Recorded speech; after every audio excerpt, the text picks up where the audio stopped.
Hello, friends. Welcome back to World of Books, where we dive into beautiful stories. Twisted Lie, Chapter 6, Stella. Boyfriend, अगर इससे मेरा follow account नहीं बढ़ता तो कुछ भी नहीं बढ़ता। एक कंडीशन के साथ क्रिस्टियन ने ऐड किया। ऑफ कोर्स, मैंने कहा। कैसी कंडीशन? तुम किसी भी हालत में मेरी फोटो या मेरा फेस सोशल मीडिया पर नहीं दिखाओगी। मेरा एक्साइटमेंट एकदम से फिज हो गया, जैसे पानी में फटने से पहले ही फ्यूज हो गया हो। पर ये तो मेरे पूरे प्लान का पर्पस ही खत्म कर देता है, मैंने प्रोटेस्ट किया। क्रिस्टियन का फेस तो स्टेडियम्स और थिएटर्स तक सेल आउट करवा सकता था। उससे ऑनलाइन ना दिखाना एक मॉन्यूमेंटल वेस्ट लग रहा था। जो तुमने मुझे बताया है उसके हिसाब से लोगों के लिए ये मैटर करता है कि रिलेशनशिप रियल लगे, ना कि दूसरा बंदा कौन है। तुम्हारा आइडिया परसेप्शन पे बेस्ड है। उसने मेरा फोन देखा और एक उंगली से उस पे टैप किया। सोशल मीडिया बेसिकली एक वॉयरिज्म का फॉर्म है। लोग दूसरों की लाइव्स देखना पसंद करते हैं और कपल्स हमेशा सिंगल इंडिविजुअल से ज्यादा इंटरेस्टिंग लगते हैं। ये थोड़ा अनफॉर्चुनेट ट्रूथ है, लेकिन लोग थोड़ा मिस्ट्री भी पसंद करते हैं। तो मेरी हैंड, बैक या कोई भी पार्ट दिखा दो, बस मेरा फेस नहीं। ये तुम्हारे प्रोजेक्ट को हर्ट नहीं करेगा, शायद मदद भी करे। पर मेरा पर तुम्हारा फेस तो इतना प्रिटी है, मैंने हमेशा की तरह टीज किया। लोग तो वैसे भी पहचान लेंगे अगर हम 7 इवेंट्स अटेंड करेंगे, तो फिर फेस छुपाने का क्या फायदा? मुझे कोई प्रॉब्लम नहीं लोगों से ये जानने में कि हम साथ हैं, उसने एक स्मूथ वेलवेट जैसी आवाज में कहा। लेकिन मैं अपनी पर्सनल लाइफ प्राइवेट रखता हूँ। मेरा डिजिटल फुटप्रिंट जितना हो सके क्लीन रहता है। मुझे शौक नहीं होना चाहिए था। क्रिस्टियन एक साइबर सिक्योरिटी एक्सपर्ट था, तो उसका सोशल मीडिया और ऑनलाइन डेटा शेयर करने से दूर रहना बिल्कुल लॉजिकल था। फिर भी मुझे ये सोचना मुश्किल लगा कि आज के टाइम में कोई अपनी सारी फोटोज इंटरनेट से दूर रख सकता है। मैं हंसी। मेरे केस में तो लेट हो गया। मेरा डिजिटल फुटप्रिंट इतना बड़ा है कि उसका खुद का जिप कोड होना चाहिए। रिलेट नहीं कर सकता, उसने सॉफ्टली कहा, एक छोटी सी स्माइल के साथ। तो डील पक्की? As long as you agree to my conditions too. इस बार मैं स्माइल कर रही थी जब वो थोड़ा सरप्राइज हुआ। तुम्हें लगा सिर्फ तुम्हें ही रूल्स बनाने का राइट है? Of course not. उसकी आंखों में थोड़ा अम्यूजमेंट चमका। तुम्हारे टर्म्स क्या है? मैंने अपने फिंगर्स से काउंट करना शुरू किया। बारटेंडर दूर कस्टमर्स को सर्व कर रहा था, तो हम सेफ थे। नंबर 1, मैंने कहा, फिजिकल कांटेक्ट सिर्फ तब जब जरूरत हो तभी। हैंड होल्डिंग अलाउड है, kissing case by case, no sex. मैंने ग्लांस उसकी तरफ मारा, अगर ये उसके लिए डील ब्रेकर होता तो। लेकिन उसका फेस बिल्कुल न्यूट्रल था। तो मैं कंटिन्यू करती हूँ। नंबर 2, ये अरेंजमेंट तब तक चलेगा जब तक दोनों के लिए बेनिफिशियल हो। अगर हम में से कोई भी एंड करना चाहे तो दूसरे को 2 हफ्ते का नोटिस देना होगा। मैंने गहरी सांस ली। और फाइनली, हम दोनों याद रखेंगे कि ये एक फेक रिलेशनशिप है, मतलब कोई इमोशंस नहीं, कोई फॉलिंग इन लव नहीं। मुझे नहीं लगा क्रिस्टियन कभी मुझसे प्यार करेगा, और मैं भी उससे नहीं। लेकिन ये बाउंड्री सेट करना जरूरी था, ताकि बाद में सिचुएशन मेसी ना हो जाए। क्रिस्टियन के गले से एक सॉफ्ट लाफ निकला। I accept those terms. मैं आज रात कॉन्ट्रैक्ट लिख लूंगा। एक रिटन कॉन्ट्रैक्ट? मैंने बोला। थोड़ा ज्यादा नहीं है क्या? मैंने कभी बिना कॉन्ट्रैक्ट के डील नहीं की। उसने आईब्रो रेज किया। Deal breaker? मैं थोड़ा हेजिटेंट थी। फेक रिलेशनशिप के लिए फॉर्मल कॉन्ट्रैक्ट थोड़ा अजीब लग रहा था, लेकिन दूसरी तरफ ये स्मार्ट भी था। रूल्स क्लियर होंगे और दोनों सेफ रहेंगे, जस्ट इन केस। मैंने सर हिलाया। नहीं, कॉन्ट्रैक्ट ठीक है। गुड। और चिंता मत करो मिस अलोंजो। क्रिश्चियन की आवाज में हल्की सी हंसी थी जब उसने अपना ग्लास उठाया और अपने लिप्स के पास ले गया। मैं प्यार पर विश्वास नहीं करता। मार्च 13। मुझे लगता है मैंने शैतान के साथ डील साइन कर ली है। थोड़ा ड्रामेटिक लगता है, I know, but you get the idea. Christian बहुत ही नाइस और हेल्पफुल रहा है जब से हम मिले हैं, पर वो अपनी पोजीशन तक ऐसे ही नहीं पहुंचा। वो वार्म एंड फजी टाइप बिल्कुल नहीं है। अभी बस 4 दिन हुए हैं जब से मैंने साइन किया। मुझे अब तक यकीन नहीं होता कि उसने मुझसे एक प्रॉपर अग्रीमेंट साइन करवाया। पर हाँ, सीईओ है ना। और हर बार जब मैं उनके फर्स्ट कपल पोस्ट के बारे में सोचती हूँ, मुझे थोड़ा बुरा लगता है। मैंने अपने फॉलोअर्स से झूठ बोलने का आइडिया तो एक्सेप्ट कर लिया था, पर मेरे फ्रेंड्स और फैमिली भी तो पोस्ट देखेंगे। मेरे पेरेंट्स नहीं, बट नटालिया देखेगी और वो मम डैड को बता देगी। फिर मुझे अपने फ्रेंड्स को एक्सप्लेन करना पड़ेगा कि ये सडनली बॉयफ्रेंड कहाँ से आ गया। वो लोग तो शॉक हो जाएंगे, स्पेशली जूल्स। उसे गॉसिप पसंद नहीं है और उसे ये सब बिल्कुल अच्छा नहीं लगेगा।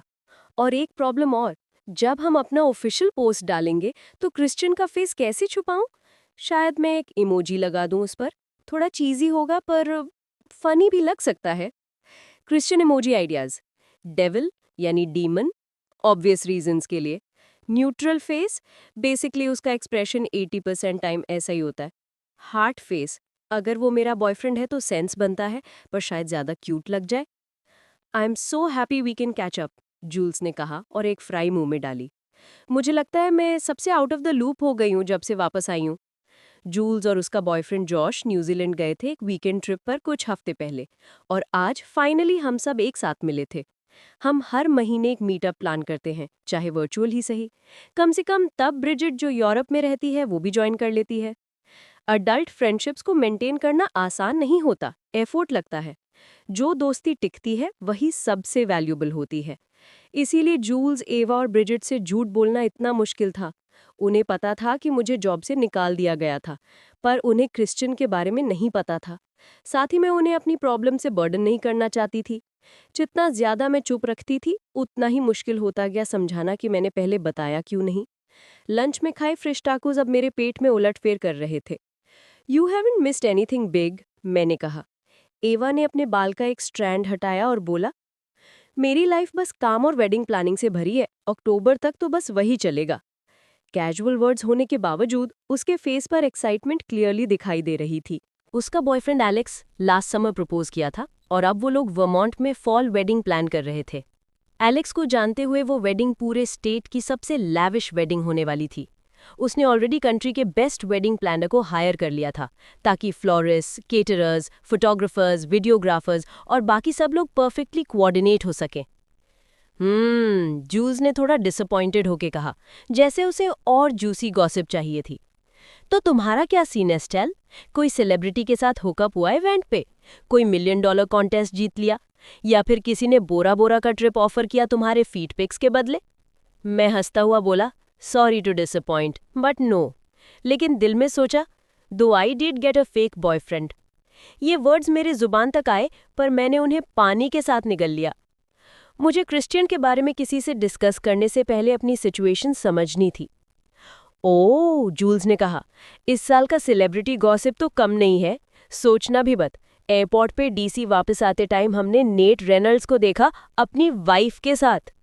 मैं सीट पे रिलैक्स हो गई जब वो अपनी फेवरेट मूवी स्टार के बारे में बात करने लगी। सेलिब्रिटीज का टॉपिक मेरे लाइफ से ज्यादा सेफ था।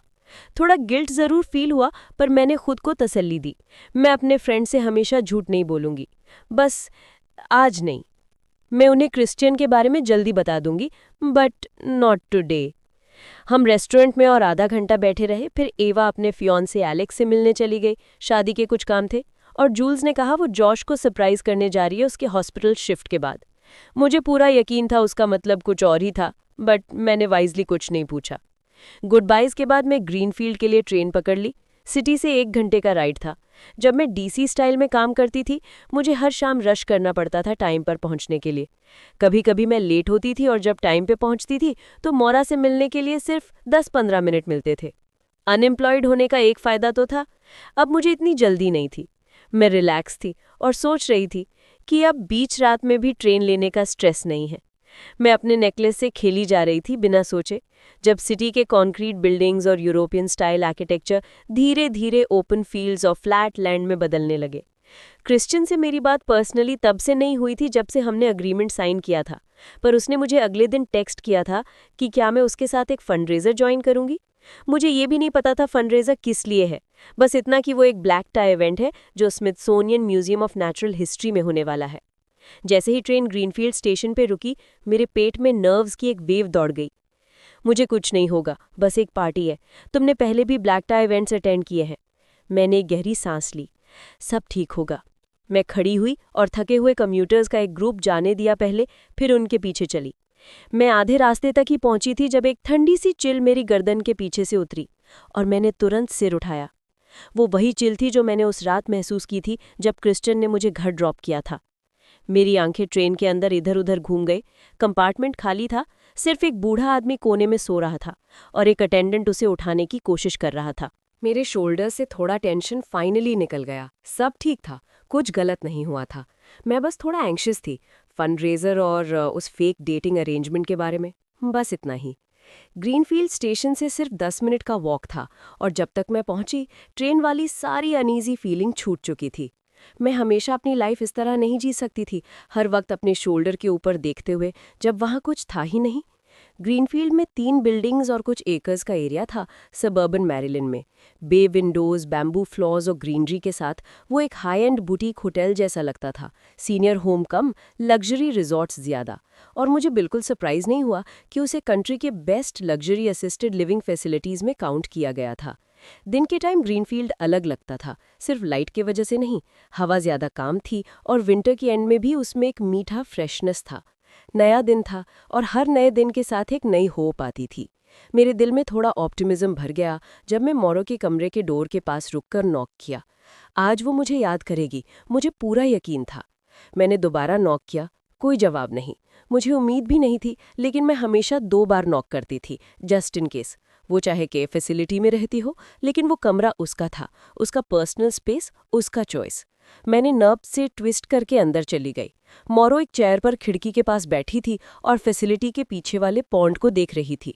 पानी जम चुका था, पेड़ और फूल जो समर में खिलते थे अब बस सूखे ब्रांचेस और मुरझाए हुए पेटल्स बन गए थे। लेकिन मोरो को कोई फर्क नहीं पड़ रहा था। उसके लिप्स पे एक छोटी सी स्माइल थी जब वो एक हल्की सी ट्यून गा रही थी, कुछ फेमिलियर, कुछ खुश और थोड़ा नॉस्टैल्जिक। हाय मोरा, मैंने हल्की आवाज में कहा। उसने हमिंग रोक दी। वो मुड़कर मेरी तरफ देखी, उसके चेहरे पर पोलाइट इंटरेस्ट था।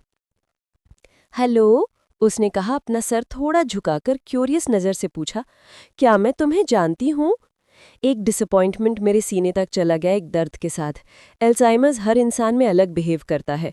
कुछ लोगों को अपने बेसिक मोटर स्किल्स भूल जाते हैं, जैसे स्पून कैसे पकड़ते हैं, और कुछ लोगों को अपने लव्ड वंस याद नहीं रहते। मोरा उन्हीं में से एक थी। मुझे थैंकफुल होना चाहिए था कि वो अभी भी क्लियरली बात कर सकती थी, 4 साल पहले अल्जाइमर्स डायग्नोज होने के बाद भी। मैं थैंकफुल थी, पर फिर भी दुख होता था जब वो मुझे पहचान नहीं पाती थी। मोरा वही थी जिसने मुझे रेज किया था जब मेरे पेरेंट्स अपने करियर बनाने में बिजी थे। वो मुझे स्कूल छोड़ने जाती थी, स्कूल के इवेंट्स अटेंड करती थी और मुझे कंसोल करती थी जब 6th ग्रेड में रिकी वीटन ने मुझे डंप कर दिया था। हम सिर्फ 2 हफ्तों तक डेट किए थे, पर 11 साल की मुझे तो दिल टूट गया था। मेरे लिए मोरा हमेशा एक एनर्जेटिक, खुश और लाइफ से भरी हुई इंसान थी। लेकिन सालों का असर और बीमारी ने उसे बदल दिया था। उसके फ्रेल बॉडी को देखकर मेरी आंखों में आंसू आ गए। मैं एक नई वॉलंटियर हूँ, मैंने हल्की सी खांसी के साथ कहा, एक स्माइल भले झूठी ही सही पर जेन्युइन लगती हुई। मैं तुम्हारे लिए कुछ ले आई हूँ, टेम्ब्लिक। एक छोटी सी चिड़िया ने बताया ये तुम्हारा फेवरेट है। मैंने अपने बैग से ठंडा कोकोनट पुडिंग निकाला। वो एक ट्रेडिशनल पोर्टोरिकन डिज़र्ट था जो मोरा और मैं मिलकर बनाया करते थे उन एक्सपेरिमेंट नाइट्स में। हर हफ्ते हम कोई नई रेसिपी ट्राई करते थे, कुछ अमेजिंग बनती, कुछ फेल, पर तेम्बलेक हम दोनों का फेवरेट था और हमने हमेशा एक एक्सक्यूज़ बनाए रखा उसे बार बार बनाने का। मैं बचपन में हर बार अलग अलग फ्लेवर ट्राई करती थी। एक हफ्ते सिनेमन, अगले हफ्ते ऑरेंज, फिर लाइम। वाला, एक नई रेसिपी। मेरे 8 साल के दिमाग को ये सब सही लगता था। मोरा की आंखें चमक उठी। मुझे स्वीट्स देखकर अपनी पहले दिन की शुरुआत में बटर अप करने की कोशिश काम कर रहा है। मुझे तुम पहले से पसंद हो। मैं हंसी। ये सुनकर अच्छा लगा। मैंने उसे वो डिज़र्ट दिया जो मैंने कल रात बनाया था और वेट किया जब तक उसने उसे पकड़ नहीं लिया। फिर मैं उसके सामने बैठ गई। तुम्हारा नाम क्या है? उसने पुडिंग का एक स्पून लिया और मैंने कोशिश की कि उसके हाथ का हल्का सा कंपन नोटिस ना करूं। स्टेला। उसकी आंखों में पहचान जैसी एक चमक आई। थोड़ी देर के लिए उम्मीद जागी, फिर धुंध में खो गई। अच्छा नाम है स्टेला, मोरा ने सोच विचार के साथ कहा। मेरी भी एक बेटी थी, फीबी, तुम्हारी एज के आसपास, लेकिन मैंने उसे काफी टाइम से नहीं देखा। Because she died. मेरे दिल में एक चुभन फिर से जग गई। 6 साल पहले फीबी और मोरा के हस्बैंड ग्रोसरी स्टोर से वापस आ रहे थे जब उनकी कार को एक ट्रक ने टकरा दिया। दोनों की जगह पर ही मौत हो गई। मोरा गम के समंदर में डूब गई। खासकर क्योंकि उसके पास कोई भी जिंदा रिश्तेदार नहीं था। मैं अल्जाइमर से नफरत करती थी, क्योंकि उसने मौरा से उसकी जिंदगी के अच्छे पल छीन लिए थे। पर कभी कभी मुझे उसके लिए शुक्रिया भी महसूस होता था, क्योंकि अच्छी यादें चली गई थीं, पर बुरे दर्द भूले जा सकते थे, जैसे अपने प्यारों को खो देना। कोई माँ अपने बच्चे को दफन करने का दर्द कभी नहीं झेलनी चाहिए। मौरा का चबाना धीमा हो गया, उसकी भवें सिकुड़ गईं, और मैं देख सकती थी कि वो कोशिश कर रही थी याद करने की। क्यों उसे फीबी याद नहीं आ रही थी? उसकी सांस तेज होने लगी, जैसे हर बार होता था जब उसे बेचैनी होती थी। पिछली बार जब उसे फीबी के बारे में याद आया था तो वो इतने गुस्से में आ गई थी कि नर्सेज उसे सीडेट करना पड़ा था। मैंने अपनी आंखों की जलन दबाई और मुस्कान बढ़ाकर कहा, सुना है आज रात बिंगो नाइट है? उसने थोड़ा सा रिलीफ लिया। ध्यान बदलने का तरीका काम कर गया। मौरा फिर रिलैक्स हो गई और हमारी बातें बिंगो से पूडल्स और फिर the days of our lives तक पहुंच गईं। उसकी यादें कभी क्लियर होती थीं, कभी धुंधली। आज उनमें से अच्छा दिन था। वो पहले एक पूडल रखती थी और the days of our lives देखना पसंद करती थी। शायद अब वो समझ नहीं पा रही थी उन टॉपिक्स की इंपॉर्टेंस, लेकिन उसके सबकॉन्शियस में वो सब कहीं जिंदा था। मैं आज रात बिंगो जा रही हूँ, तुम्हारे क्या प्लान्स हैं? एक सुंदर लड़की जैसे तुम्हारे फ्राइडे नाइट के प्लान्स तो मस्त होंगे ना?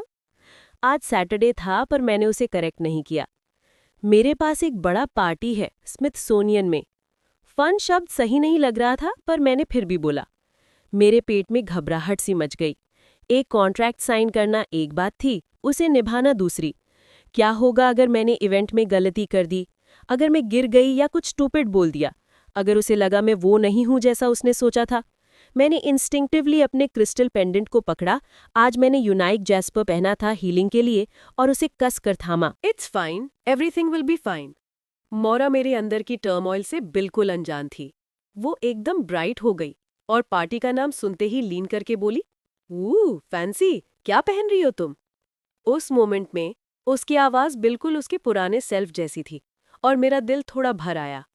वो हमेशा मुझे बॉयज के बारे में टीज करती थी। जब हम छोटी थीं तो वो हमेशा कंप्लेन करती रहती, पर मैं अपने सारे सीक्रेट्स उससे शेयर करती थी। मैंने कहा, अभी डिसाइड नहीं किया, बट कुछ ना कुछ मिल ही जाएगा। पर असली सवाल है, मेरे बाल का क्या करूं? मैंने अपने कर्ल्स की तरफ इशारा किया। बन बनाऊं या खुले छोड़ दूं? कुछ भी मौरा को उतना एक्साइट नहीं करता था जितना बालों का टॉपिक। उसके अपने बाल तो बिल्कुल सीधे थे, पर जब मैं छोटी थी तो उसे मेरे कर्ल्स संभालने सीखने पड़े थे। धीरे धीरे वो मेरे लिए एक हेयर एक्सपर्ट बन गई थी। आज भी मैं वही पोस्ट शावर रूटीन करती हूँ जो उसने मुझे 13 साल की एज में सिखाया था। कर्ल क्रीम लगाओ, व्हाइट टूथ कोम से डीटैंगल करो, एक्सेस मॉइस्चर निकालो, आर्गन ऑयल लगाओ और कर्ल्स को स्क्रंच करो डेफिनेशन के लिए। और वो बिल्कुल परफेक्ट काम करता था। मौरा के इंडिग्नेशन पर मेरे लिप्स पर एक हल्का स्माइल आ गया। ये स्मिथसोनियन की पार्टी है, तुम्हें बन बनाना ही होगा। इधर आओ, उसने मुझे बुलाया। अब सब कुछ खुद ही करना पड़ता है, वो हल्की सी मटर किया। मैं हंसी रोक नहीं पाई और अपनी चेयर उसके पास खींच ली। उसने अपने बन से पिन्स निकाले ताकि मेरे बालों पर अपना मैजिक दिखा सके। मैंने अपनी आंखें बंद की और उसके हाथों का वो फेमिलियर सूदिंग टच महसूस किया। उसके हाथ अब धीरे और थोड़े शेकी थे। जो चीज़ वो पहले कुछ मिनट में करती थी, अब उससे 3 गुना ज्यादा टाइम लगता था। पर मुझे फर्क नहीं पड़ता था। मैं सिर्फ उसके साथ वो वक्त बिताना चाहती थी जब तक हो सके। हो गया, मौरा की आवाज में सैटिस्फैक्शन थी। All done. मैंने आंखें खोली और मिरर में हम दोनों का रिफ्लेक्शन देखा। उसने मेरे कर्ल्स एक थोड़े अनइवन बन में ट्विस्ट किए। आधे कर्ल्स ऑलरेडी गिर रहे थे और बाकी भी थोड़ी देर में गिर जाते। मौरा मेरे पास खड़ी थी एक प्राउड एक्सप्रेशन के साथ, और मुझे याद आया जब उसने मेरा हेयर पहली बार बनाया था 13 साल पहले। मैंने हल्का सा कहा, थैंक यू, ये ब्यूटीफुल है। मैं उसका हाथ सॉफ्टली स्क्वीज करने लगी जो मेरे शोल्डर पर था। उसका हाथ इतना पतला और फ्रेजाइल था कि मुझे डर लगा कहीं टूट न जाए। Your welcome Phoebe. उसने प्यार से मेरे शोल्डर पर पैट किया और उसका एक्सप्रेशन धीरे से एक सॉफ्ट, यादों से भरे हुए लुक में बदल गया। मुझे लगा जैसे मेरी सांस आधे रास्ते में रुक गई हो। मैं कुछ कहना चाहती थी, पर आंसुओं ने मेरी आवाज चुरा ली। मैं बस नीचे देखकर अपने दिल के बोझ के साथ सांस लेने की कोशिश करती रही। Your welcome Phoebe. मैं जानती थी कि मौरा मुझे तब भी प्यार करती थी जब उसे मुझे याद नहीं रहता था, और जब रहता था तो मुझे अपनी बेटी की तरह ट्रीट करती थी। पर मैं उसकी बेटी नहीं थी, और कभी फीबी की जगह नहीं ले सकती थी। मैं लेना भी नहीं चाहती थी, पर मैं उसका ख्याल रख सकती थी, उसकी लाइफ को जितना हो सके उतना कंफर्टेबल बना सकती थी। और इसका मतलब था हर वो काम करना जो मैं कर सकती थी। मैंने उसे ग्रीनफील्ड में रखा हुआ था, इवन अगर मुझे क्रिश्चियन हार्पर के साथ ही डील करनी पड़ती तब भी। मेरा पेट घबराहट से उलझ गया। मैं आज रात उसके साथ वाली पार्टी बिगाड़ नहीं सकती थी और अब और ज़्यादा टाइम वेस्ट भी नहीं कर सकती थी। मुझे अपने रिलेशनशिप का अनाउंसमेंट जल्दी करना ही था अगर मुझे डेलामोंटे डील लेनी थी। मौरा ने मेरा ख्याल रखा था जब मेरे पास कोई नहीं था जिससे मैं सहारा ले सकती। अब मेरी बारी थी उसके लिए वही करने की। वो उन सब सैक्रिफाइसेस के लायक थी। हार्ट। तो ये थी आज की कहानी दोस्तों। कैसी लगी आपको कमेंट में ज़रूर बताएं और नेक्स्ट पार्ट के लिए सब्सक्राइब करें। Thank you.